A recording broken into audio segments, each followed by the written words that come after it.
여러분 안녕하십니까. 저는 독일문제연구소 소장 김동명 예비역대령입니다. 오늘은 그 지난 영상에 이어서 아랍의 봄 그 하편을 여러분께 소개를 드리겠습니다. 여태까지 이제 제가 상편에서는 2011년도 그 당시 튀니지로부터 시작한 그 북아프리카 중동 지역의 민주화 운동, 자, 이 실태를 여러분께 전부 소개를 드렸고, 그리고 오늘은 그 이제 남은 문제들을 전부 짚도록 하겠습니다. 이 주제는 사실은 작년 10월 7일 날 그 하마스가 이스라엘을 그 공격함으로써 제가 첫 번째 영상 이번 전쟁의 성격을 규명을 하는 그 일부 영상, 그다음에 두 번째는 이번 전쟁이 이제 어떻게 순수 군사적인 측면에서 어떻게 바라봐야 될 건지 이 문제, 그다음에 중동 지역의 그 갈등, 이것이 역사적으로 어떻게 진전돼 왔는가 하는 문제를 여러분께 소개를 드렸고, 그다음에 4부에서는 중동 세력 균형 변화, 그러니까 동서냉전서부터 출발해서 동서냉전이 끝나고 나서 미국의 일극 체제가 시작되고, 그러는 가운데 이제 2011년도에 이 아랍의 봄 문제가 제기되고, 그래서 이제 오늘 이 아랍의 봄 돼서 이제 영상을 5편째 이 영상을 찍고, 이 내용이 많기 때문에 이제 상하로 나눠서 오늘 하편을 여러분께 이제 소개를 드립니다.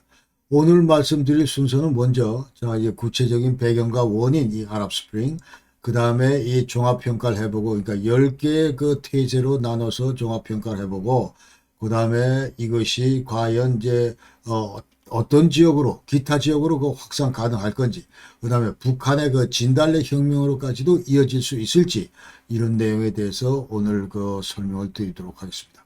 먼저 아랍 스프링 그 배경과 원인, 이걸 보면 가장 먼저 이제 얘기를 할 수 있는 것이 우리가 그 경제난이다, 그렇게 얘기할 수 있어요. 그러니까 그 당시에 2007년 8년도에 이제 세계 경제 위기를 우리가 겪었고, 이 여파로 이 제3세계 대부분의 나라들은 이제 극심한 경제적인 그런 어려움을 겪었습니다.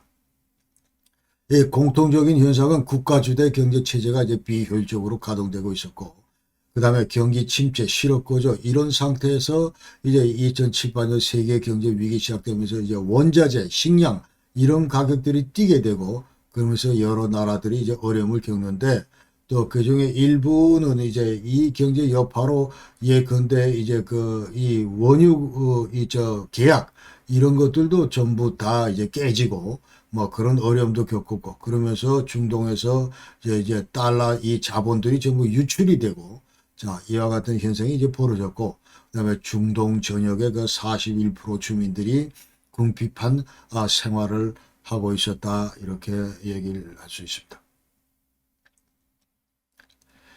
그래서 일반적으로 이제 북아프리카 그 중동 지역 국가들은 이제 물가 상승하고 청년 실업 이런 것들로 인해서 이제 삶의 질이 급격히 하락하고 있었고, 그다음에 그 또 이전에 그 이집트에서는 이제 한 3천여 회 이상의 그 노동 운동이 계속 전개됐었다. 주로 이 노동 운동의 그 주인공들은 바로 젊은 청년들이었다, 이렇게 얘기합니다. 그럼에도 불구하고 청년들은 빵을 달라는데, 자, 정부는 여기에 대해서 이제 무관심했다. 그러면서 이 제스민 혁명의 직접 원인은 젊은이들이 이제 빵과 자유를 달라고 하는 것이다, 그렇게 알아야 되고, 그 다음에 이 자스민 혁명의 두 번째 큰 그 팩터는, 배경을 살펴볼 때 두 번째 요인은 이제 장기 그 독재 집권, 세습 체제가 유지되고 있고, 자, 이러면서 자연스럽게 이제 권위주의가 만연하고 있고, 자, 그러면서 독재국가 그 지도자들의 이제 부정부패 이런 것들이 일상화되고 있고, 그렇기 때문에 이제 국민들의 기여와는 전혀 상관없이, 기여와는 상관없이 초호화 생활을 영위한다는 것이 그 당시 이제 위키릭스 폭로고, 자, 이런 것들에 의해서 이제 전부 젊은이들이 완전히 이제 분노의 공을 쏘아 올렸다, 이렇게 봐야 됩니다. 예, 국제 투명성 기구가 발표한 그 2010년도 부패 인식 지수 이렇게 보면은, 자, 아랍 국가들은 대단히 낮았다, 그렇게 얘기할 수 있고, 대부분이 다 178개국 가운데 자, 이게 바닥권이었다, 이렇게 우리가 알아야 되고, 그 다음에 대부분의 많은 나라들에서 지금 현재 이 석유가 생산이 되는데, 이 오일머니 자체가 완전히 장기 독재 그 전제 군주의 손에서 지금 완전히 놀아났다. 이렇게. 그러니까 공정한 분배가 이루어지지 않았다. 그래서 여기에 이제 젊은이들이 반발했다. 그 얘기고. 그래서 이 절대 빈곤보다는 오히려 상대적 박탈감 이런 것들이 시민혁명에 훨씬 더 중요한 요인으로 작용을 했다. 이렇게 얘기할 수 있습니다. 그리고 이제 그래서 이 젊은 세대들은 이제 독재 지도자 이 사람들의 그 하야를 촉구를 했고, 자 그래서 이때 이제 완전히 독재 지도자들의 어떤 이런 이 부를 거머쥐고 있고, 그 다음에 이 재분배 과정에서 여러 가지 투명성이 없는 가운데 계속 부정비리 이런 것들이 판을 치기 때문에 자 이제 독재자들 그 하야를 이제 촉구를 했는데, 그 당시에 이제 밝혀진 그 재산들을 보면은 튀니지 대통령, 그러니까 벤 알리 같은 경우는 재산이 9조 원에 달했다. 그리고 리비아의 그 까다피 같은 경우도 약 한 해외 자산이 800억에서 1,500억 달러에 이제 달했다. 그리고 50년간 이 지역의 그 독재자들이 이제 가지고 있던 그 자산이 무려 그 1조 달러가 넘는다. 이제 그런 그 얘기들을 언론에서는 하고 있습니다. 그리고 주민들의 그 정치 체제에 대한 불만 고조, 자, 이 같은 얘기고. 그래서 일단 그 시민들의 수준은 상대적으로 과거에서 많이 올라왔는데, 그러나 독재자들의 그 인식은 하나도 바뀐 게 없었다. 그 얘기입니다. 그리고 지금 인간 개발 지수, 이제 기대 수명이나 교육, 뭐 1인당 국민소득 이런 걸 봤을 때, 과거에 비해서 이 북아프리카 지역, 중동 지역 이 주민들의 그 상황이 상당히 그 개선이 됐다. 그러면서 일반적으로 그 자유란 개념과 그 다음에 이 민주주의라는 그런 그 가치, 이런 것들을 이제 보편적인 그런 가치다 하고 인식을 했다. 그 말이죠. 그러면서 Human Development Index. 자, 이게 따르면은, 이 시위 지역 국가들의 그 Human Development Index, 이것도 많이 향상이 됐다. 그러면서 70년대 중반 그 라틴 아메리카나 캐리비안 국가들 수준으로 이 중동 그리고 북아프리카 국가들이 이제 수준이 올라왔다. 그렇게 말할 수 있고.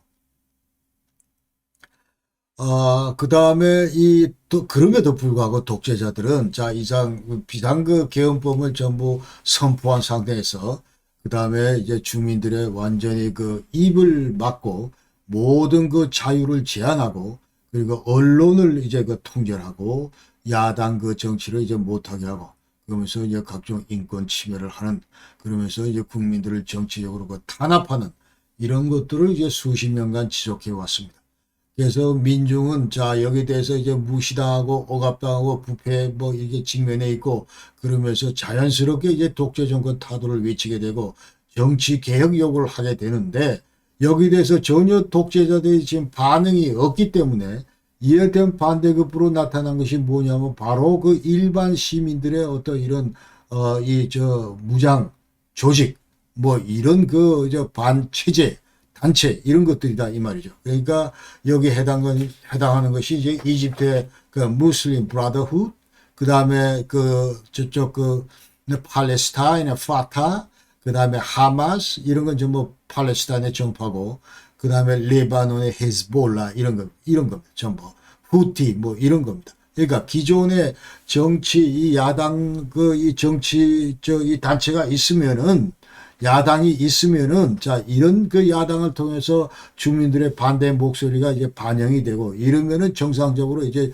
정당 정치가 가능한데, 이 지역에는 그런 그 체제가 이제 전혀 형성되지 않기 때문에 이와 같은 그 무장 단체들이 자연 발생적으로 생겨날 수밖에 없었다 이 얘기입니다. 그 다음에 이제 네 번째 그 배경으로 얘기할 수 있는 것이 바로 그 인터넷과 그 소셜 미디어, SNS 이런 걸 통해서 이제 아랍 스프링이 급속도로 이제 확산이 될 수 있었다. 그러니까 핵심적인 그 전파 역할을 했다. 그렇게 얘기를 하는 거예요. 그러니까 디지털 민주주의를 이룬 것이 이번 그 아랍 스프링의 큰 어떤 이런 특징이다. 이렇게 얘기를 할 수 있습니다. 그러니까 페이스북이나 트위터를 통해서 젊은 세대들은 이제 바로 현장에서 있었던 시위를 그 다음 인접 국가 그 젊은이들에게 전부 전파를 하고 이와 같은 것들이 이제 순식간에 서로 벌어졌다 이렇게 얘기를 할 수 있습니다. 그래서 지금부터는 이제 10개 그 특징에 대해서 자 10개 꼭지를 지금 현재 정해서 여러분께 간략히 소개를 하겠습니다. 그래서 그 전에 먼저 그 당시 아랍 스프링이 벌어졌을 때 이제 그 당시에 많은 그 기대감이 있었던 것이 사실입니다. 그러니까 이번 그 민주화 운동을 통해서 우리 아랍 세계가 완전히 민주화가 될 것이다.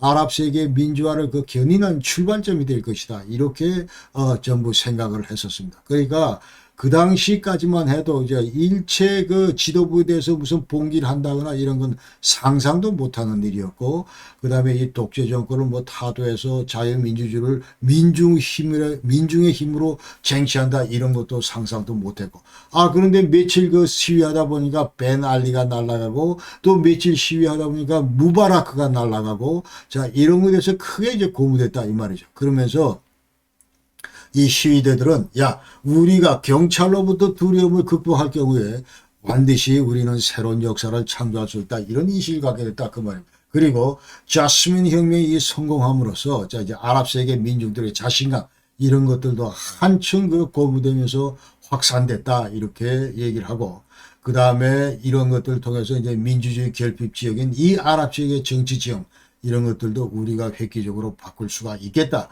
이런 큰 기대를 하면서 그 다음 단계, 자, 이 혁명을 성공적으로 끝난 다음에, 그 다음에 이제 등장하는 것은 바로 이제 민주국가가 등장해야 되는데, 자, 이와 같이 이제 아랍 지역이 어떤 모습이냐 하면, 자, 이제 뭐 제대로 된 정부, 그 다음에 이 헌법에 의해서 이 인권이 전부 보장되고, 그 다음에 독립적인 사법기관도 있고, 그리고 이제 산부가 제대로 그 힘의 균형을 이제 그 이루고 되고, 그리고 각종 그 자유가 수반이 되는, 그러니까 집회 자유, 종교의 자유, 언론의 자유, 이런 자유가 보장이 되는 그런 아주 멋진 국가가 이제 그 다음에 나타나야 된다고 그 당시에 전부 많은 사람들이 기대를 했는데, 그러나 이 혁명이 끝나고 나서 봤더니 전부 이와 같은 기대는 물거품이 되고 말았습니다. 그래서 대다수의 그 이제 시민혁명 이후에 그 아랍 제국도 좀 살펴봤더니 전부 다 원래 상태로 다 되돌아갔다. 그러면서 독재 군주국으로 회귀를 했고, 그다음에 아직까지도 이제 정치 불안정이 지속되고 있고, 그러면서 이제 또 다른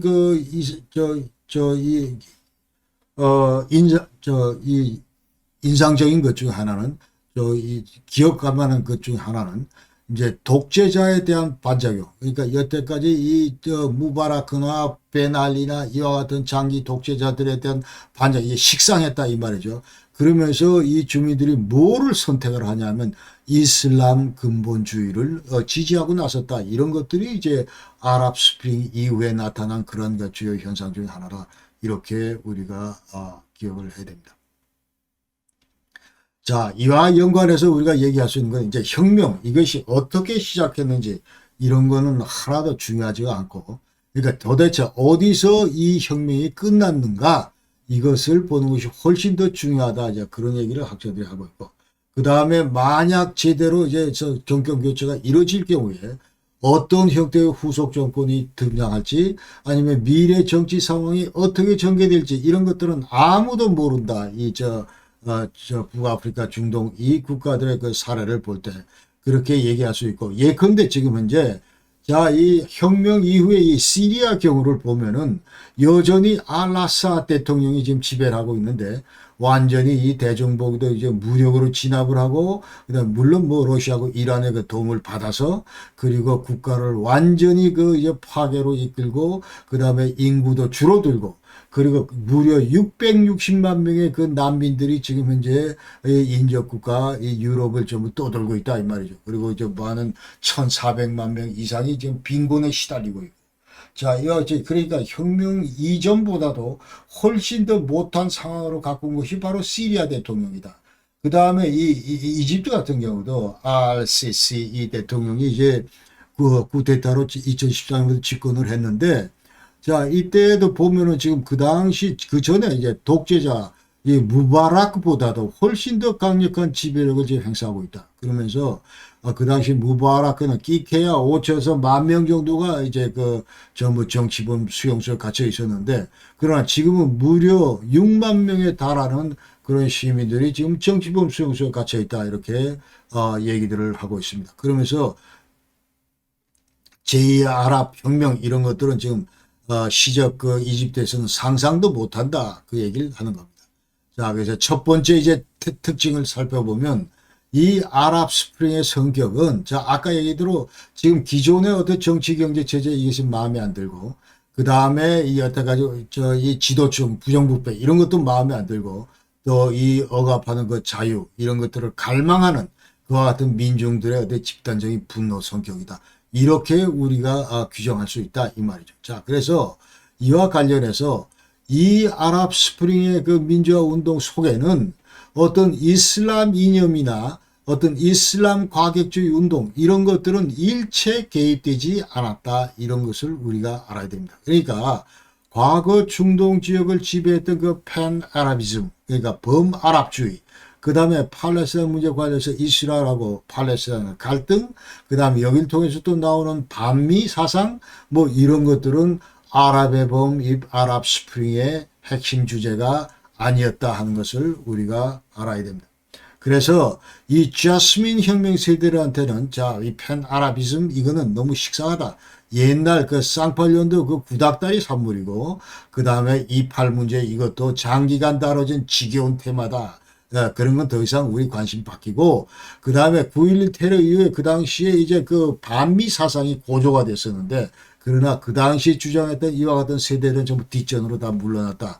예, 그런 상태다, 이 말이죠. 그러니까 지금 현재 이 젊은 사람들의 그 일차적인, 이 지금 사진에서 보시는 이 분노하는 젊은이들의 일차적인 관심은 빵과 자유다, 이런 걸 우리가 이제 알아야 된다, 이 아랍 스프링 성격에서. 두 번째 특징은, 자, 이 아랍 국가 국내 정치 변화의 일정 부분, 자, 이 변화를 견인하는 뭐 그런 팩터는 되겠다, 그렇게 얘기를. 그러니까 실제로 이 혁명 이후에, 자, 4명의 굵직한 그 이 독재자들이 전부 퇴진했습니다. 아까 얘기대로 이제 튀니제 베나리, 그 다음에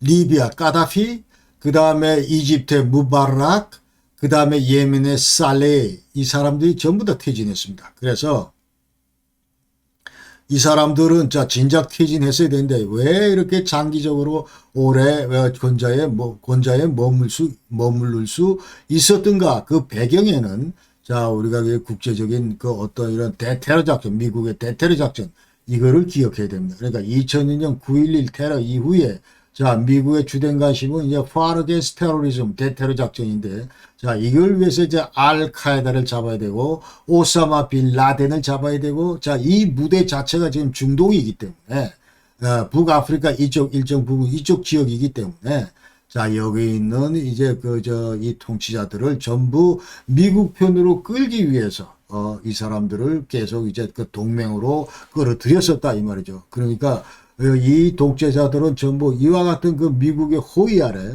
여태까지 자국에서 어떤 장기 독재, 집권 이런 것들이 가능했다. 이제 그렇게 우리가 알 수 있습니다. 그러나 일부 뭐 진전이 있었다고 그러는데 국내 정치적으로, 그러나 대부분의 지금 나라에서 보면은 전부 다 원상 복귀가 된 그런 상황이다 하는 것을 이야기할 수 있습니다.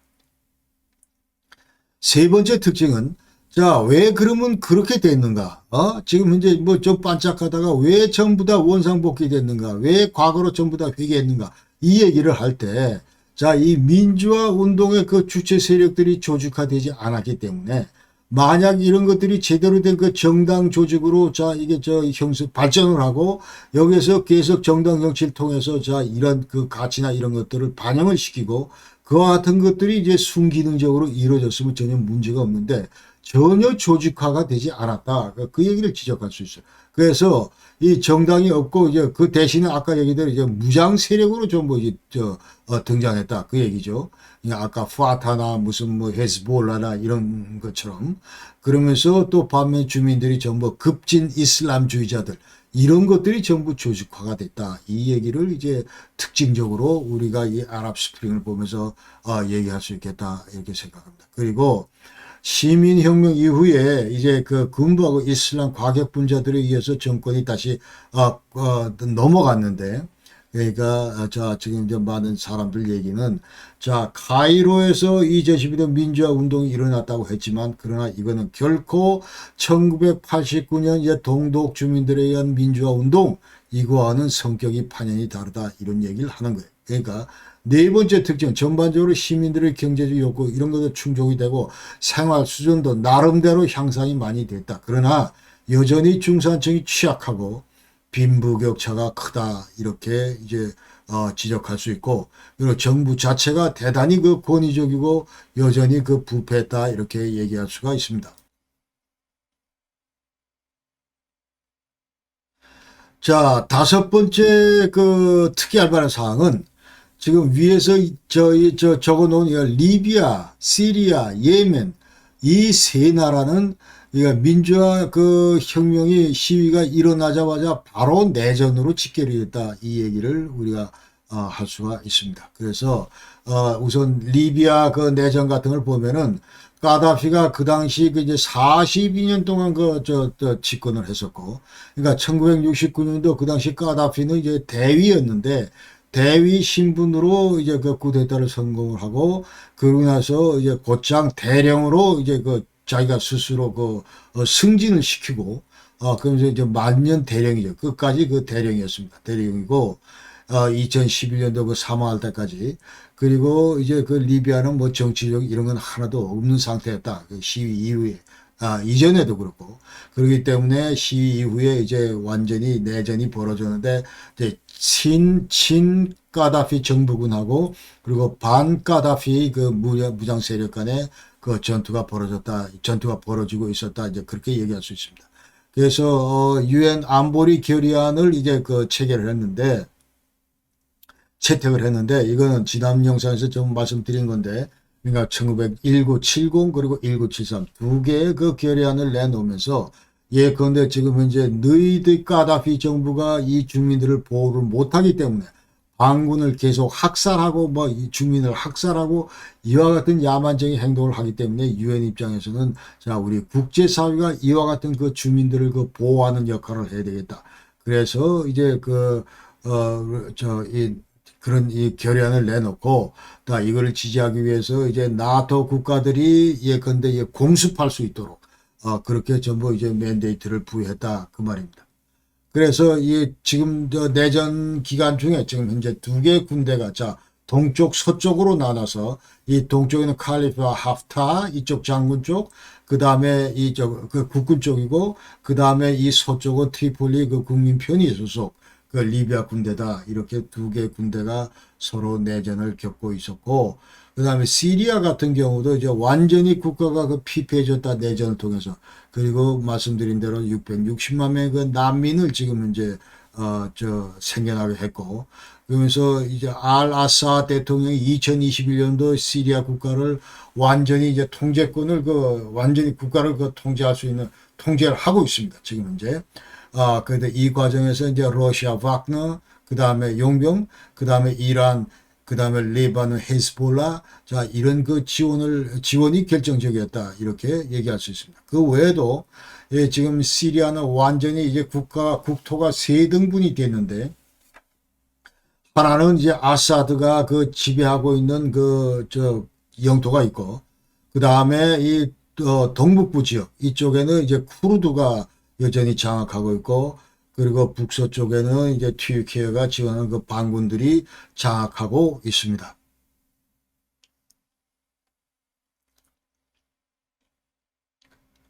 그 다음 세 번째 예멘은 이건 자체가 이제 통일된 국가가 아니고 자, 이 지역에는 이제 다양한 지역 내 이제 다양한 그 종족들이 그리고 여러 가지 그 정치 운동도 하고 부족 집단들도 있고 이러면서 이제 불안정하게 융합되어 있는 그런 국가 형태다. 이렇게 우리가 예멘을 규정할 수가 있고. 그래서 예전에 이제 북예멘도 있었고 남예멘도 있었는데 이들은 자, 1960, 북예멘은 1962년도에 전복이 돼서 이제 예멘 아랍공화국으로 그리고 남예멘은 이제 1967년도 자, 예멘 인민민주공화국으로 영국 통치로부터 해방이 돼서 자, 그러나 이 북예멘 남예멘은 이것은 이제 국가 형태가 아니고 그래서 이제 1990년도에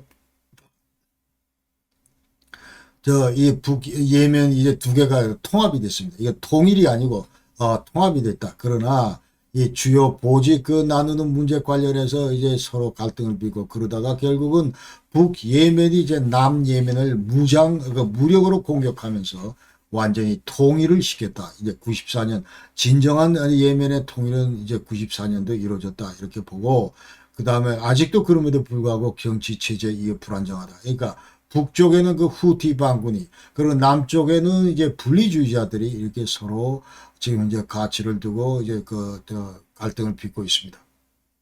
그래서 후티 반군 관련해서 간략히 보면은 이제 90년대 그 북부의 사다 지역에서 이제 출발을 했는데 그 당시에 자이디 그 후티 일족의 그 불만을 대변하는 그런 그 조직으로 출발했고 그다음 후세인 알 후디 이 사람이 그 주도자입니다. 그리고 2017년도에 그 후티는 이제 사나 남쪽의 그 남예멘 그 수도를 점령을 하고 그러면서 당시 하디 대통령을 이제 몰아내고 그리고 이제 계속 그 양진영 간의 이제 무력 갈등이 이제 고조되고 있었습니다. 그 다음에 남부에는 여전히 이제 분리주의자들이 있었고 그러면서 이제 지금 미국이 아직도 그 예멘에 계속 개입하고 있는데 이유는 자 후티 반군하고 싸울 뭐 그런 건 별로 원하지 않지만 그러나 이제 남부 아라비아 반도 그 알카에다 존재. 그러니까 이 사우디아라비아가 지금 이제 알카에다를 전부 다 남쪽 그 예멘 쪽으로 쫓아내기 때문에 이 예멘에 이제 존재했던 그 알카에다 때문에 이것을 잔당을 소탕하기 위해서 이제 예멘에 개입하고 있고 그다음에 이란이 이제 후티 반군을 지원하고 있기 때문에 자 이와 같은 팩터들 때문에 미국이 계속 그 예멘을 주시하고 있다. 이렇게 말씀드릴 수가 있고 그 다음에 여섯 번째 특징은 자 이 아랍 스프링 이거는 1989년 동구 민주화 혁명 이거 재현이 아니다 그 얘기입니다. 같은 민주화 운동인데 자 저쪽은 동구 쪽은 이제 민주화를 쟁취를 했고 그러나 이쪽 그 북아프리카 중동 지역은 실패했다 그렇게 얘기를 하는 거예요. 그러니까 물론 유사점은 많다. 그러니까 독재하고 그 다음에 무슨 뭐 경제는 어렵고 지도자 교체 도미노 효과 뭐 이런 거 다 있지만은 그러나 이 동구권 같은 경우는 1989년 민주화 혁명 이후에 자, 공산주의, 사회주의, 이 독재 정권이 전부 사라지고, 그 다음에 민주 정권이 수립된 다음에, 그 다음에 서구식 지금 민주주의, 그리고 시장경제 체제, 이렇게 전부 전환해서, 전부 다 그 EU 멤버가 되고, 전부 다 이제 나토 회원국이 됐습니다. 자, 이러고, 또, 그러면서, 이 동구와 민주운동을 돌이켜 보면은, 대부분 내 이제 일주 내 정부가 승부가 났다. 이제 그 얘기는, 강력한 뒤에서 이자 총지휘하는 그런 사람이 있었는데 그 사람이 바로 이제 구소련의 고르바초프였다 이 말이죠. 그러니까 끊임없이 이 동구 진영에 대해서 민주화, 개혁 이런 것들을 강조했던 것이 바로 장본인이 바로 이제 고르바초프다 이렇게 얘기를 할 수 있습니다. 그러나 지금 현재 이 북아프리카 중동 국가들에는 자 이와 같은 그 큰 인물이었고 이와 같은 역할을 할 수 있는 그런 실체가 없다 이 말이죠. 자, 이런 것들이 지금 문제다 그렇게 얘기할 수 있고 그 다음에 일곱 번째는 국제 유가 상승을 초래했다. 뭐 당연한 얘기고 그래서 이게 북아프리카 중동 이쪽이 이제 세계 석유 공급의 약 한 38%를 담당하고 있는데 그리고 또 수에즈 운하가 지금 이제 시위대들의 장악이 되고, 자, 이러면서 이제 수송 차질을 빚게 되고, 이러면서 여러 가지 형태로 또 유가, 이 석유 거래, 이런 거에 이제 문제점을 초래했고, 그 다음에 가장 또 이 유가 관련해서 핵심적인 그 팩터는 리비아 내전이다. 이렇게 얘기할 수 있어요. 그러니까 이 아프리카 내에서 리비아가 가장 그 제1의 그 석유 수출국이고 그런데 자, 여기서 이제 완전히 석유 원유 생산이 반으로 뚝 떨어지고 그러면서 이런 것들이 이제 전부 다 이 유가 상승 그런 원인을 초래시켰다. 그렇게 얘기할 수 있고 그 다음에 사우디 같은 경우도 아까 이제 이미 그 계약됐던 것들이 전부 다 사라졌다는 많은 액수가 사라졌다는 얘기를 하고 그 다음에 이 원유 생산량도 팍 줄었습니다. 그래서 여러 가지 형태로 이제 정정이 불안하기 때문에 자 이런 것들이 국제 유가 인상의 그 원인이 됐다. 그리고 경제 성장을 지장하는 경제 성장 그 지장을 초래하는 그런 그 팩터로 작용했다. 이렇게 얘기할 수 있습니다. 그 다음에 여덟 번째 특징은 자, 이 아랍 스프링 이 자체가 젊은 세대들이 지금 주도를 했다. 그 얘기를 이제 할 수 있는 거예요. 그러니까 이 젊은 사람들이 이제 인터넷에도 익숙한 tech savvy, 그 다음에 완전히 이 기술에 그 정통하다. 그 말이죠. 그 다음에 이 서방식 교육에도 전부 다 익숙해가지고 해외 물정도 이제 익숙하고 상대적으로. 그 다음에 이 사람들 눈에 띄는 이제 그 이 독재자들, 전제 군주 이 사람들은 전부 다 이제 시대에 뒤떨어진 그런 사람들이다. 그렇게 인식을 했고, 그러면서 또 이 사람들은 그러나 리더 없이 SNS, 자, 휴대폰 하나 가지고 완전히 풀뿌리 민주화 운동을 전개했다. 이렇게 얘기를 하는 겁니다.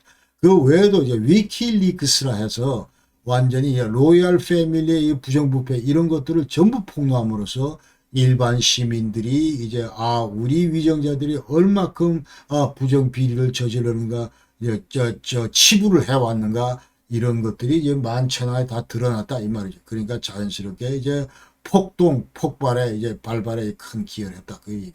이런 의미에서 아랍 스프링을 일컬어져 유스 케이크라고 그런다. 젊은이들이 일으킨 대지진이다 이런 얘기죠. 그러면 또 이제 인상적인 얘기 중 하나는 자 1970년부터 이제 2007년까지 발생한 모든 그 정치적 갈등의 그 80% 이상이 자 어떤 현상에서 이야기되냐 하면은 30세 이하 비율이 60%가 넘는 국가. 그러니까 비교적 아주 그 젊은이들이 그 과반수를 넘는 그런 국가에서 전부 다 이런 젊은이들이 이제 분노할 때 전부 시위가 발생했다. 그러니까 청년 실업 25% 이상 이런 국가에서 이제 시위가 발생했다. 그렇게 얘기할 수 있습니다. 자, 아홉 번째 특징은 우리가 미국 팩터를 보지 않을 수가 없다. 그러니까 지금 현재 기존의 미국의 어떤 이런 정책 그런 거하고 지금 현재 이 시위를 통해서 나오는 그런 어떤 가치, 민주화 시위, 이 가치, 이런 것도 서로 이제 위배되기 때문에, 상치하기 때문에, 그 과정에서, 미국이 이제 그 갈등을 딜레마에 빠졌다. 이제 그 얘기를 이제, 할 수가 있습니다. 그러니까, 미국의 중동 정책의 핵심은 예컨대, 자, 아랍하고 이스라엘 간의 평화협정이 유지하는 거고 그 다음에 이 대테러 작전 제대로 수행하기 위해서 동맹국을 잘 우리가 고 삶아야 되는 거고 이런 의미에서 이제 이집트가 대단히 중요하고 그러면서 여기 이스라엘하고 이집트 한편 그 다음에 이란 하면서 이제 이슬람 그 극단주의가 이 지역에서 확산되는 걸 저지한다. 이런 것들이 이제 큰 의미에서 미국의 중동 정책의 핵심이다. 이렇게 얘기를 하는데, 자, 이런 취지에서, 이런 맥락에서 볼 때, 이제, 예컨대, 아랍 독재 정권, 여태까지 비호한 그런 정권들은, 대단히 미국 입장에서는, 주요했다. 이제 그런 얘기입니다. 그래서, 이제 대테러 작전한테 필요할 때, 이제, 이 아랍 독재 정권이 이제 공생을 했다. 그 말이죠. 그러니까, 무바라크 때도 이제 수십억 불의 군사 원조를 했었고, 그런데 지금 현재 이제 이 혁명 이후에, 이 시위 이후에 지금 미국 정부의 딜레마는, 이 대테러 작전 하려면 무바라크가 필요한데, 그러나 이 민주화 시위대들의 목소리를 지지하다 보면은 무바라크를 쫓아내야 되는, 자, 이와 같은 그 딜레마에 빠졌다 하는 것이죠. 그러면서 이제, 여태까지 잘 맺어왔던 대테러 그 네트워크, 이런 것들이 하루아침에 전부 망가지겠다. 그러니까 연간 400억 불 가까이 지금 투자하면서 이 지금 대테러 그 동맹을 이제 구축하고 있는데, 자, 시위 일어나는 바람에, 내가 여태까지 잘 지냈던 이런 애들을 전부 다 쫓아내야 되는, 떨궈져 나가는 이런 저 현상이 벌어지는 것에 대해서 이제 미국이 난처해졌다 이 말이죠. 그러면서 기존의 그 이제 대테러 동맹이 사우디, 바레인, 예멘, 시리아도 여기 들어가고 이집트도 들어가고 뭐 이와 같은 나라들이 이제 전부 다 등 돌리게 생겼다 이 말입니다. 그래서 2014년부터 미국이 이제 시리아 그 내전에 개입하고 있는데, 그러니까 시리아 내 ISIS 그 소탕 작전을 위해서, 그리고 또 북부 지역에서 이제 쿠르드족들이 지금 이제 쿠르드족의 그 도움을 필요하기 때문에, 자, 이 저 아사드 그 정부하고 싸우려면은 쿠르드족의 도움이 필요하기 때문에, 자, 이렇게 해서 전부 미국이 내전 개입하고 있었고, 반면에 이제 아사드 정권이나 ISIS는 이제 러시아의 지원을 받고 이란의 지원을 받았다 이렇게 얘기합니다. 자, 저 10번째 그 특징 중에 하나는, 자, 이 문제 관련해서 이제 이스라엘 그 팩타를 고려하지 않을 수 없다 이 말이죠. 그러니까 이스라엘 같은 경우는 저 아랍 그 스프링 이걸 보면서 완전히 이 전략적 축이 무너졌다 이렇게 저 심각하게 인식했다는 거예요. 그러니까 이스라엘 입장에서 볼 때는 이집트가 대단히 중요하고 요르단과 전략적 파트너십을 형성을 했기 때문에 이와 같은 그 체제가 계속 유지가 되는 것이 바람직한데, 그러나 이번 시위로 인해서 이와 같은 체제가 허물어지고 있다 이 말이죠. 그러니까 지금 현재 우리가 철떡같이 믿고 있는 무바라크가 지금 쫓겨났다 이 말이죠. 그러니까 이 무바라크가 있어야 이스라엘과 이집트 간의 그 평화협정이 유지가 되고, 그 다음에 이 무바라크가 있어야 무바라크 입을 통해서 자 이스라엘과 전쟁이 끝났다. 그렇기 때문에 야 아랍 너희들 지금 이스라엘하고 잘 지내라. 그러면서 이 양진영 간의 균형자리 역할을 했던 사람이 바로 이 무바라크인데 완전히 이제 또 퇴출당하고 나면 어떡하냐 이 말이죠. 그러면서 그 외에도 지금 이 팔레스타인 무장정파 하마스가 2007년부터 이제 가자 지구를 통치하고 있는데, 자, 어떤 형들은 이 가자 지구를 봉쇄를 해서 이 하마스의 세력을 이제 위축시켜야 되는데, 이 과정에서도 이집트 정부의 도움이 필요하다 이제 그렇게 하는 거고, 그 다음에 이 중동 지역에서 이란이 이제 중동 맹주로 부상하는 거, 이런 것들을 막아주는 그 동맹이 누구냐 하면 바로 이집트다 이 말이죠. 자, 그런 의미에서 이스라엘 입장에서는 이집트가 대단히 중요한 나라다. 그러면서 자 미국과 서방의 여러 나라들이 야 무바라크 너 지금 정신 차려라, 시위자 목소리 경청해라 하면서 이제 그 축출 이쪽 방향으로 그 인도하는 것에 대해서 이스라엘은 전부 반기를 들었다 그러니, 그러면서 자 이게 절대로 그 무바라크에 대해서 이제 비난도 안 하고, 그 다음에 이 무바라크에 대해서 적극 사용 이런 것들은 잘못됐다 이렇게 과감하게 지적하고, 그러면서 이제 또 어떤 얘기를 이스라엘은 지적을 하냐 하면은, 자 이것이 가만 보니까 순수 민주화 투쟁 운동이 아니다, 이 성격을 이미 넘었다. 그러면서 이 민주화 세력들이 지금 현재 완전히 이슬람 급진주의자들을 지금 이제 완전히 이쪽으로 기우는 거. 예컨대 이제 무슬림 브라더훗 뭐 이런 완전히 이쪽으로 기우면서 이 조직화된 이런 과격한 이슬람 이 주의자들, 극단주의자들.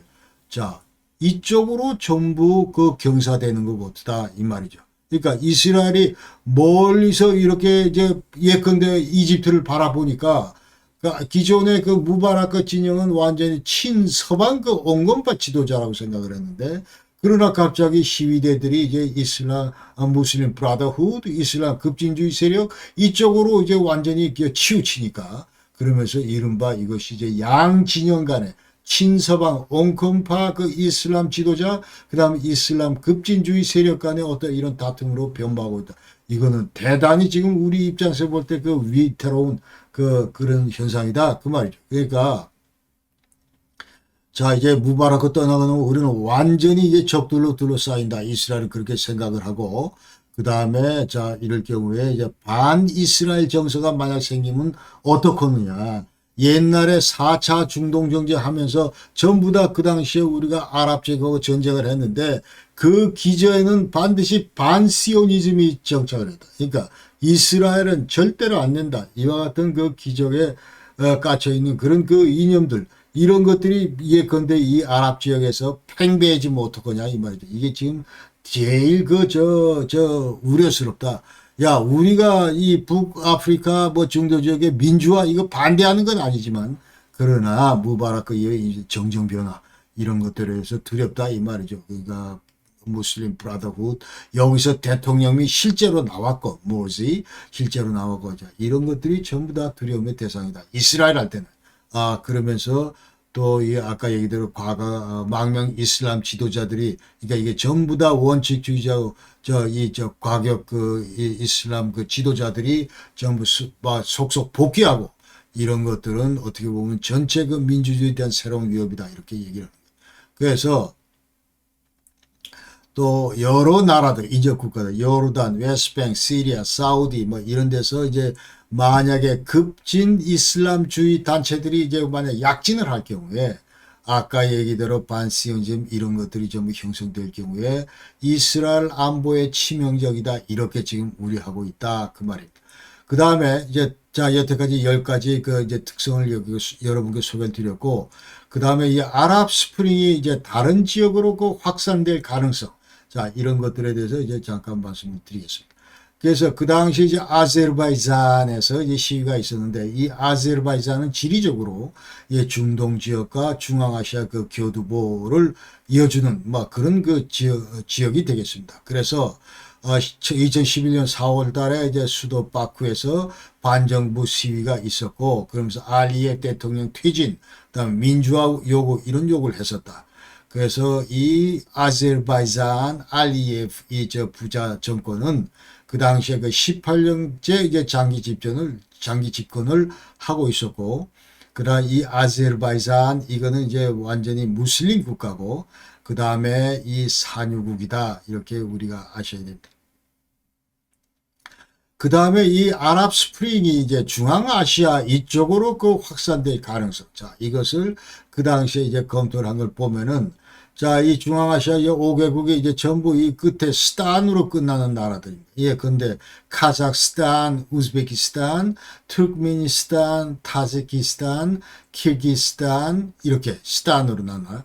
이 나라들로 전부 이 아랍 스프링이 이제 확산될 가능성. 그러나 이 시위가 완전히 이제 불발이 됐다 이렇게. 그러니까 이쪽으로는 번지질 않았다 이제 그렇게 얘기를 할 수 있어요. 그러니까 그 당시 이 5개 나라 스탄 국가 5개 나라 공통점을 보면은 자 이게 뭐 전부 다 이슬람 국가고 그 다음에 이 리더십 자체가 완전히 권위주의적이고 그 다음에 이 리더들 전부 다 장기간 그 집권 중이었다. 그러니까 카자흐스탄 나제바예프하고 우즈베키스탄 카리모프 대통령, 타지키스탄 라흐몬, 그 다음에 키르기스탄 아카예프. 자, 이런 사람들 전부 다 14년에서 20년 그 사이에 장기 통치를 하고 있었고, 그 다음에 모든 나라들이 전부 다 산유국인데 이제 여전히 경제적으로는 어렵다. 자, 이게 보시다시피 뭐 3,900불에서 767불 사이에. 자, 이거 전부 보시고, 그 다음에 그 당시에 이 나라 그 국민들 전부 다 이제 그 물가 급등, 곡물 가격 상승으로 인해서 물가 급등, 여기에 대해서 국민들의 그 불만이 상당히 높은 상태였다. 그렇게 얘기했습니다. 그럼에도 불구하고 이제 시위가 확산될 그 가능성, 이런 건 대단히 낮았다. 왜냐하면 완전히 이 정권 기반 자체가 견고한 데다가 그 다음에 이 지도부 그 리더십들이 완전히 강력한 그 권력 의지를 가지고 있고 그 반면에 이제 야당 그 정치 세력 이런 것들은 아예 없거나 그 다음에 있더라 하더라도 대단히 무기력했다 이렇게 얘기할 수 있고 그 다음에 그 민주주의 전통 자체가 밀쳐냈고 그러면서 이 민주화 혁명을 그 주도할 수 있는 기획할 수 있는 그런 시민사회가 전혀 성숙되지 못했다. 그리고 국민들은 자 정치 사회적인 변혁 이런 데에서 별 관심도 없었다. 두 번째는 자 이 주변 강대국들이 자 중앙아시아 이게 지정학적으로 대단히 중요하기 때문에 반드시 이 지역의 현상 유지가 돼야 된다. 스테이터스 코 이런 거를 이제 전부 다 강조를 하고 전부 다 이제 공통적인 그런 관심사다 이 말이죠. 그러니까 완전히 그야말로 그 스테이터스 코 이거 유지하는 것이.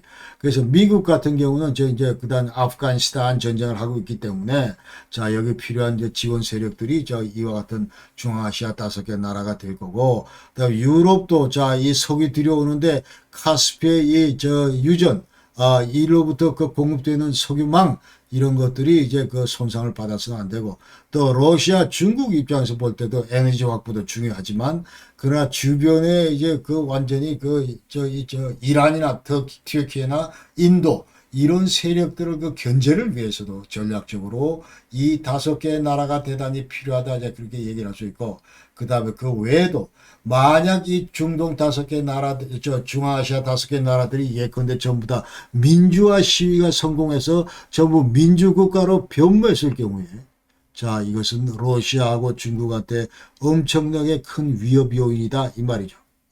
그러니까 인접국이 이제 근데 이제 민주국가로 있을 경우에 완전히 긴장이 된다 이 말입니다. 그 다음에 이 정부와 진전 이런 것들이 상대적으로 이제 아랍 그 스프링 자 이쪽 그 북아프리카 중동 국가들에 비해서 더뎠다. 그 다음에 이제 미얀마로 이제 그 시위가 확산되는 거죠. 이 과정을 한번 지켜봤을 때, 그 당시 그 미얀마 반체제 인사들 대단히 관심이 높았다. 그래서 이제 TV, 뭐 위성 TV 이런 걸 통해서 이제 이집트 사태나 이런 것들 좀 목격했고, 자, 그러나 이제 이 미얀마 같은 경우는 과거에 이제 2차례에 걸쳐서 그 민주화 혁명을 해 봤는데 전부 군부에 의해서 과감하게 전부 진압됐다. 그러니까 정부가 이제 만약 명령하면 이 미얀마 군대는 언제든지 시민을 상대로 시위대를 상대로 발포할 수 있다 그 말입니다. 그래서 아웅산 수치 같은 경우는 자 이 민주화 운동 또 제3의 민주화 운동을 우리가 할 경우에 이건 필연적으로 피해 숙청으로 귀결된다. 그래서 정부와 대화를 이제 그 당시에 강조를 했다 그 말이죠. 그래서 강력한 군부로 해서 민주화 시위 이런 것들은 이제 그 당시 미얀마 입장에서는 불가능했다. 그렇게 얘기를 할 수 있고. 그 다음에 중국 같은 경우도 중국 안팎의 이제 민주 인사들이 뭐 이제 몇몇 도시를 선정을 해서 예컨대 이제 몰이화 이게 이제 제스민이라고 그러는데 자 중국의 몰이화 이 저 운동을 하자 집회 개최 시도를 했는데 이게 사전 다 발각돼 가지고 중국 공안에 의해서 원천 봉쇄됐다. 그래서 전부 다 실패했다. 그렇게 하고 그다음에 2012년 3월 20일 날 일부 이 조그만 시위들은 있었다. 그러니까 산시성 그 CBA 공대 교내에서 몰이화 집회가 있었고, 그러나 근본적으로 이와 같은 그 이제 이집트나 그 튀니지 이런 시위들이 이제 격화되면서 자 여기에 발맞춰서 중국 정부는 어떤 그 조치를 취하냐 하면은 자 완전 극도로 그 민감한 상황이 됐다 이제 그 말이죠. 그러니까 무바라크 퇴진 이후에 이제 내부 단속, 유화책 병행 그러면서 예상되는 그 시위 지역, 시위 도시 이런 거 미리 다 그냥 저 병력 배치해서 깔아버리고 그 다음에 이 보안을 강화시키고 그 다음에 주요 그 인권 그 활동가 이런 사람들은 아예 그 구금시키거나 가택 연금시켰다. 인터넷도 통제를 강화하고 그 다음에 휴대폰 문자 서비스 이런 것도 중단하고 SNS 검열로 들어갔다 그러죠. 그리고 이제 저 인터넷에서 예컨대 제스민 혁명 무슨 뭐 이집트 이런 단어는 아예 검색조차 검색했을 경우에 완전히 전부 차단당했다. 그 다음에 중국 지도자들은 이제 그러면 자체적으로 또 자, 어떤 상황에서 우리 중국 내에서 역대 혁명들이 일어나는가 이런 걸 볼 때 그걸 반면교사로 삼아서 이제 후속 조치를 계속 그 강화했다 그 말입니다. 그러니까 40년대 그 당시 있었던 혁명에서는 이제 인플레, 그다음에 장개석 정부 이제 부정부패, 그다음에 독재, 미국의 이제 경제적 뭐 그런 문제 때문에 있었고, 그다음에 두 번째는 이제 89년 그 천안문 사태인데 그 당시는 이제 인플레하고 부정부패 뭐 이런 문제였다. 그래서 지금 이제 북아프리카 중동하고 상황이 지금 유사한 점이 중국 내에 너무 많다 이 말입니다. 그러니까 여러모로 이제 뭐 언론 자유나 이런 것들을 전부 통제를 하고 있고 그 다음에 민주주의 정치 개혁을 그 필요로 하는 그런 상황이다. 그리고 도농 간의 그 격차도 심하고 그 다음에 계층 간의 그 격차도 심하고 자, 그리고 외에도 이제 그 서민들 불만이 자, 이 부동산이나 생필품 가격 인상 이런 걸 통해서 이제 고조되고 있고, 그 다음에 청년 실업률 이것도 상대적으로 굉장히 높은 편이다. 이렇게 얘기를 하는 거예요. 그러니까 지금 이제 이 북아프리카 중동 지역과 같은 그런 시위가 발생할 수 있는 그런 가능성, 그런 그 여건, 이런 것들은 되어 있지만, 그러나 그 가능성은, 희박하다, 그렇게 전부 그 당시에 진단을 했습니다. 왜냐하면은, 자, 정치, 경제, 사회적인 이 배경이 우선 다르고, 그래서 이게 중국 같은 경우는 이제 세계 경제 2위 그 대국으로 이제 부상을 했고, 그 다음에 강력한 그 국가 통제 그 수단, 군하고 경찰, 보안 세력들을 이제 가지고 있고, 그 다음에 강력한 중화 민족주의 이런 것들로 전부 주민들을 무장시켜놨다 그럽니다. 그러나 위험성은 여전히 있다 하는 것이 이제 그 당시 평가다. 그러니까 신장, 위구르, 티베트 이쪽에는 이제 완전히 소수민족하고 한족 간의 그 갈등이 상존한 상태고, 그 다음에 이 실업 문제나 물가 폭등, 그 다음에 지역 계층 간의 소득 격차 심화, 이런 것들도 여전히 이제 그 문제가 될 수 있고, 그 다음에 권력기관의 부패, 이런 것들로 인해서 체제를 위협할 수 있는 그런 불씨, 이런 소지들은 얼마든지 있다. 그 얘기입니다. 그래서 만약 경제적 수준이 이제 향상되고, 여기 대해서 주민들의 어디 정치개혁 요구는 이제 커질 수밖에 없다. 갈수록. 그렇기 때문에 시간이 갈수록 자, 이와 같은 제2의 아랍 스프링, 자, 이런 것들을 이제 기대할 수 있다. 이제 그 말이죠. 이제 언제냐 그게 문제지. 자, 이와 같은 이제 그 중국 내에서도 이런 혁명이 있을 수가 있겠다. 그런 얘기입니다. 그 다음에 북한의 그 진달래, 과연 그 북한까지 갈 것인가, 이 문제를 지금 얘기를 할 때, 지금 이 아랍 스프링 당시에 이제 북한의 그 시위가 있었는데, 이건 전적으로 생계형이다. 그러니까 2011년도 2월 달에 정주, 영천, 선천, 신의주, 해산, 단천 뭐 이런 데서 시위가 있었다고 하는데, 그러나 그 당시에 이제 주민들의 그 목소리는 생활고를 호소하고 전기하고 쌀 공급 이런 거 좀 잘해달라 그런 얘기였고, 그러나 이제 과거에서 또 하나 다른 거는, 과거에는 뭐 이런 시위를 하려고 그러면 전부 다 신고했는데, 고발했는데, 그러나 그 당시는 전부 서로 이 시위대들끼리 이제 감쌌다. 이제 그 얘기가 이제 좀 특이하다. 그런 얘기고. 그래서 이와 같이 이제 중국 정부처럼 북한 정부도 완전히 이제 꽁꽁 이와 같은 저 시위가, 민주화 시위가 북한에서 이제 재현되지 않도록 여러 그 단속 조치를 강화했다. 그 얘기입니다. 그러니까 민주화 시위 유입 차단, 자, 이런 것들, 주민 통제 강화, 이런 것들, 외부 접촉, 이런 것들 금지시키고, 그 다음에 이 젊은 그 대학생들 그 대학가에 보위 지도원, 이런 것들도 인원들도 증원시키고, 그러면서 이제 국경 지역에서 대대적인 그 검열 활동을 강화했습니다. 그러니까 탈북자 동향이나 또 외부하고 그 전화 연결하는 문제, 또 한국과 그 동거래하는 문제, 밀수하는 문제, 이런 것들 이제 반체제 활동 이런 것들을 사전에 파악하기 위해서 노력했고, 그 다음에 단파 라디오 소지자 이런 사람들 이제 감옥에 보내고, 외국 출판물 소지 이런 것들도 전부 금지시켰다. 그 외에도 지금 미디어에서 자, 이집트에서 무슨 일이 일어나고 있는지, 중동 지역에서 무슨 일이 일어나고 있는지, 이런 것에 대해서 일체 이제 뉴스 시간에 이제 보도를 안 하고, 그 다음에 인터넷에서 아예 이집트 검색하면 완전히 시켜버리고, 그 다음에 이제 IT 기계 이런 거에 대해서 전방위 규제를 이제 강화했다. 그리고 자, 그 당시 한 30만 대 정도 이 휴대전화가 이제 보급이 됐었는데, 그러나 완전히 이제 국가안전보위부 그 허가를 받은 그런 주민들만 이와 같은 휴대폰 전화가 이제 사용 가능했다. 그리고 그 외에도 이제 여러 개 무슨 뭐 이 PC를 그 관리한다든지 USB를 단속한다든지 이런 것들을 계속했다. 그 얘기입니다. 그리고 또 이 리비아 파견 그 노동자, 리비아에서 지금 이제 이 시위가 있었고, 그러기 때문에 이 노동자를 귀국하는 거, 이걸 금지시켰다. 그리고, 그 다음에 완전히 특수시위 진압부대, 이런 것들을 배치해 놓고, 그 다음에 만약 있을 그 폭동 진압, 이런 것들을 위해서 이제 특수기동대, 이런 것도 신설하고, 그리고 이제 젊은 층들이 무엇보다도 동요되지 않도록 그러면서 이제 자 이와 같은 그 이탈 방지를 위해서 사상적인 이탈 방지를 위해서 성군 청년 총동원 대회 뭐 이런 것들도 정부 차원에서 개최했다. 그리고 아랍 스프링 그 결과를 이제 완전히 또 왜곡해서 선전합니다. 그러니까 이집트 사태에 대해서는 얘들이 지금 전부 반미 자주화한다 이런 저 운동으로 전부 또 해석을 했다 그런 얘기죠. 그러니까 이제 반무바락해서 자 이게 독재 물러나라 그 다음에 뭐 이런 시위를 하는데 이것이 이제 반미 자주화 그 시위다 이런 식으로 또 이제 주민들한테 전부 홍보를 했다 그 말이죠. 그러면서 자 이게 또 시위 얘기가 나오니까 옛날에 자 동구의 젊은이들은 그 당시 89년도 시위해가지고 뭐 민주화 이 혁명을 했다는 것이 우리 이제 일반적인 평가인데 그게 아니고 완전히 얘들은 정치적인 불안을 지금 경험한다. 그러니까 그 당시에 혁명해봐야 완전히 지금 더 나빠졌다.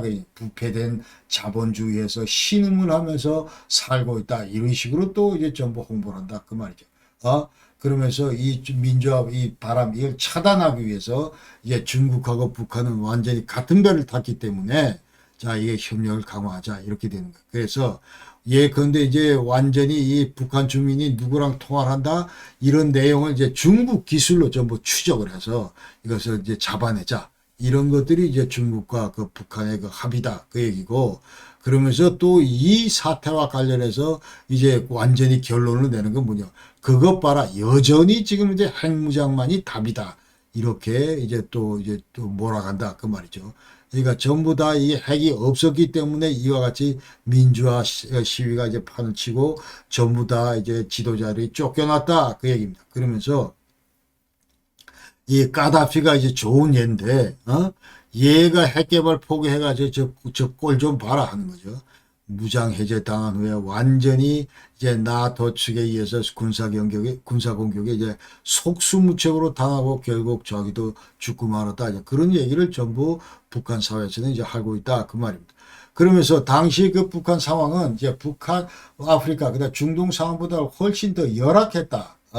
다 아시다시피 이제 모든 면에서 어려움을 겪고 있고 이 수백만 명의 아사자가 있고 이제 그랬는데 그 다음에 2009년도에 그 당시 화폐 개혁해가지고 또 여러 가지로 저 민심이 돌아서 완전히 불만이 고조되고 그랬는데 그 다음에 또 핵실험 한 다음부터 그 유엔 제재 이런 것들이 부과되고 하면서 또 여러 주민들의 그 고통이 늘어나고 그랬는데 자 이와 같이 완전히 그 비상사태였고, 그 다음에 경제나 식량난 이런 것들로 완전히 계속 만성적인 이와 같은 어려움을 겪고 있었는데, 그러니까 그게 중동보다 훨씬 더 어려웠는데, 자, 그러나 이게 중동과 이제 그 북한과 이제 여러 면에서 이제 차이가 있다.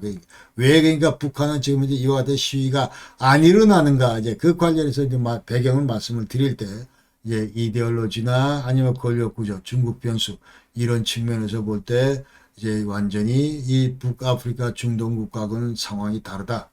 그래서 북한은 지금 현재 이 반체제 인사나 무슨 야당이나 노조 이런 것도 전혀 없는 상태고 그 다음에 이 시민단체 어떤 네트워크 이런 것들이 전혀 없는 상태입니다. 그래서 북한은 외부 정보를 거의 차단하고 인터넷 혁명 이런 거를 기대한 뭐 이런 것들이 전혀 불가능하다 이제 그런 얘기. 그래서 튀니지하고 이집트는 또 이제 군이 완전히 시민 편에 섰는데 그러니까 북한 같은 경우 이제 120만 북한군은 완전히 시위가 발생했다면 언제든지 총불을 지금 현재 시위대를 향해서 이제 돌릴 것이다 이렇게 우리가 알아야 되고 그래서 이 북한 군들은 이제 완전히 김씨그 패밀리 돼서 강한 충성심을 가지고 있고 그렇기 때문에 어떤 형태의 쿠데타 가능성 이런 것들은 거의 희박하다 이렇게 얘기할 수가 있습니다.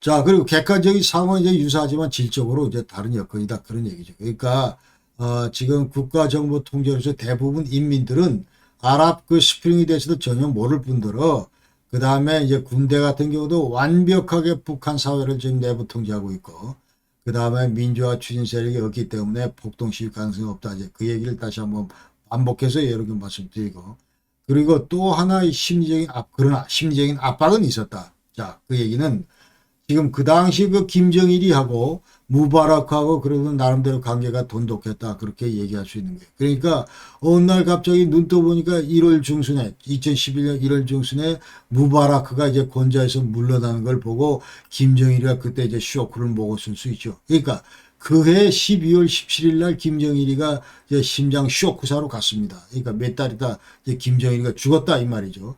자, 그러니까 이게 그때 엄청나게 심리적인 압박을 받았을 수 있겠다. 이렇게 우리가 이제 뭐 나름대로 추론할 수가 있다. 그 말이에요. 그리고 북한은 이제 체제 그 모순, 뭐, 그 다음에, 자, 이런 건 별 관심 없다. 그 다음에 인민생활 개선 뭐 이런 것보다도 오히려 이제 성군 정치, 그 다음에 핵무장 정당성 이런 것만 계속 그 강변하고 있고, 실제로 김정은이가 2012년도 저 아버지 죽고 나서 2012년 4월 3일날 무슨 얘기를 했냐면, 야 350만 핵심 당원 핵무기만 있으면 된다 우리는.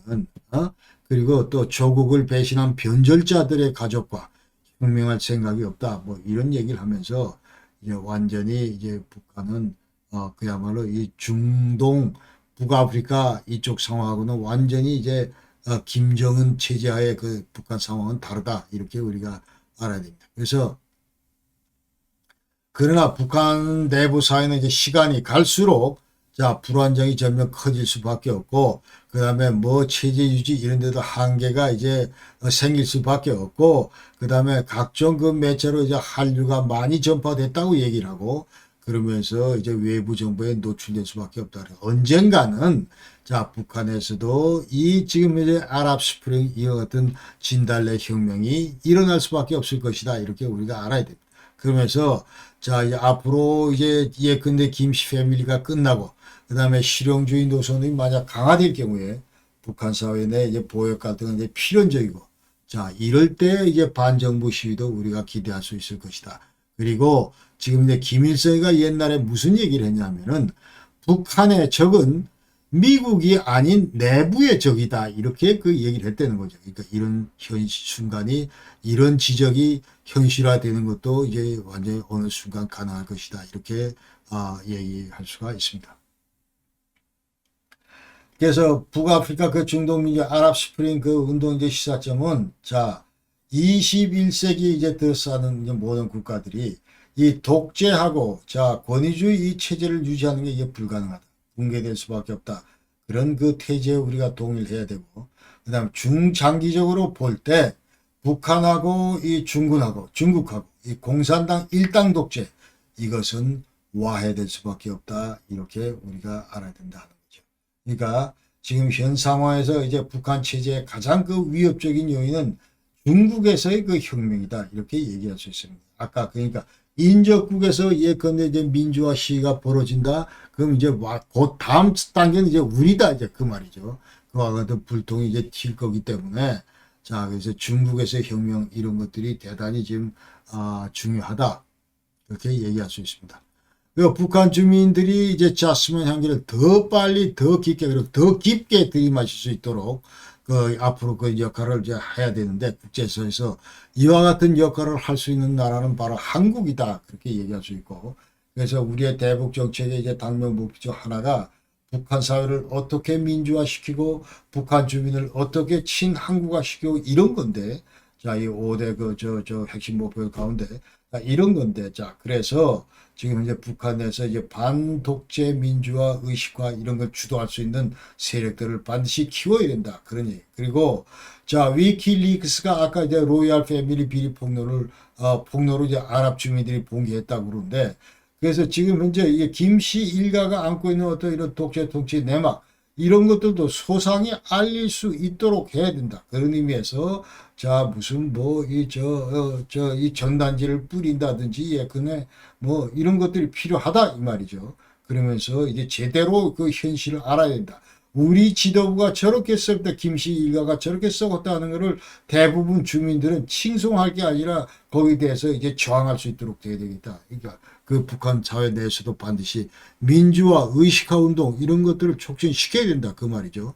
자, 그러면서 이제 가평 대북 방송 이런 것도 계속 살려야 되고, 그러기 위해서 이제 또 필요하다면 북한 인권법 이런 것들도 제정을 해야 된다. 그런 얘기를 할 수 있습니다.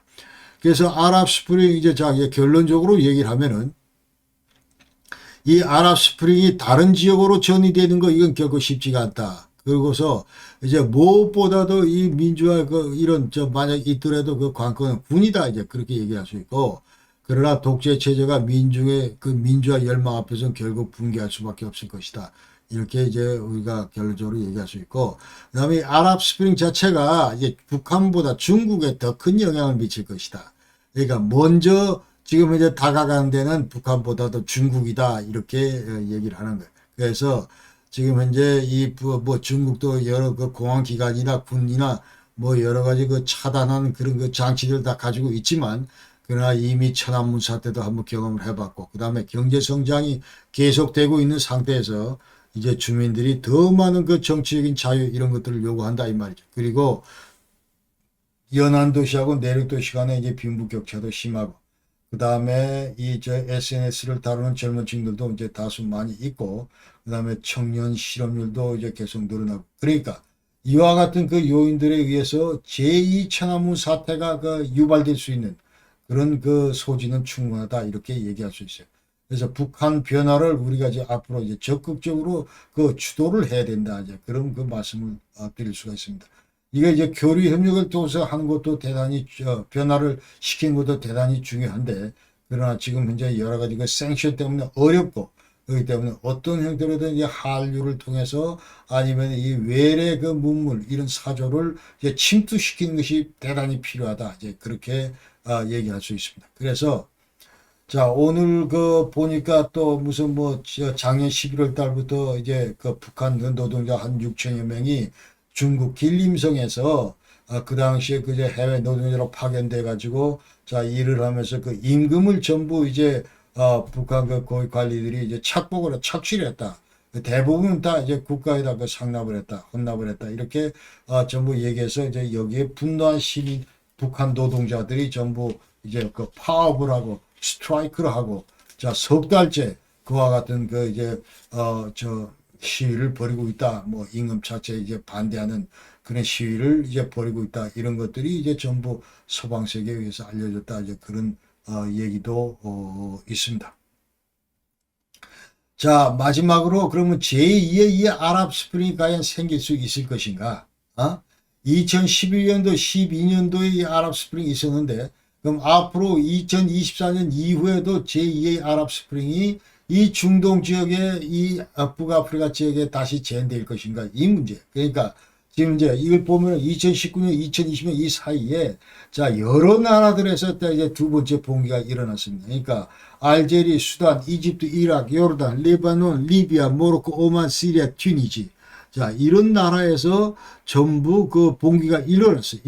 그래서 실제로 또 청년 실업률들도 그 당시에 2012년보다 지금 또 높아졌고 2020년도에 그 10년간 또 더더욱 악화됐다. 이런 게 이제 ILO 국제노동기구의 그 평가고, 그 다음에 빈곤도 또 옛날의 과거에 비해서 전부 증가했다. 이렇게 얘기를 해요. 그러니까 지금 현재 이 중동 지역의 그 빈곤 이것이 라틴 아메리카보다 더 심각하다. 자, 이것이 이제 월드뱅크의 그 진단이다. 이 말이에요.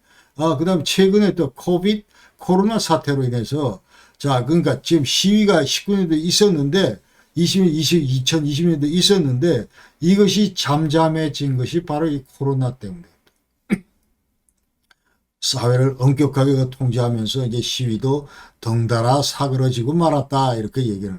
그러나 앞으로 향후 이제 이 아랍 이 지역에서 그 이 어떤 민주화 시위, 민주화 봉기 이런 것들은 계속해서 반복될 수밖에 없습니다. 왜? 예전과 비교해서 모든 그 어떤 객관적인 배경이나 이런 수치나 이런 것들이 악화되고 또 여전히 개선 안 되고 이러고 있기 때문에 젊은 세대들의 그 불만 이런 것들은 사라지지 않을 것이다. 이제 그런 의미에서 그렇게 얘기를 마지막으로 얘기를 할 수 있다는 거죠. 그러니까 이걸 New Arab Spring 자 이렇게 표현을 하든지 아니면 Arab Summer 뭐 이런 표현을 하든지 자 이러면서 제2의 아랍 스프링은 어떤 형태로도 온다 이런 것들이 이제 국제사회의 진단이다. 자 이런 말씀을 드리겠습니다. 자 오늘도 귀한 시간 이제 대단히 감사하고 다음 영상은 제가 조금 더 여러 가지 고민한 다음에 이제 영상을 올리도록 하겠습니다. 그리고 이제 중동 문제는 자 이제 하마스 이스라엘도 있지만 자 이제 저 5부에 걸친 이 영상으로 이제 전부 끝을 내도록 하겠습니다. 여러분 필요한 거는 전부 지상 방송을 통해서 이제 전부 정보를 얻으시기 바라고. 그리고 제가 이제 그 내일 모레 일찍 그 이제 독일로 출국을 해서 10일간인데 그때 한번 어떤 영상을 할 건지 한번 고민을 해보겠습니다. 오늘도 긴 시간 여러분 시청해 주셔서 대단히 감사합니다. 여러분 건강하십시오. 힘내십시오. 감사합니다. 안녕히 계십시오.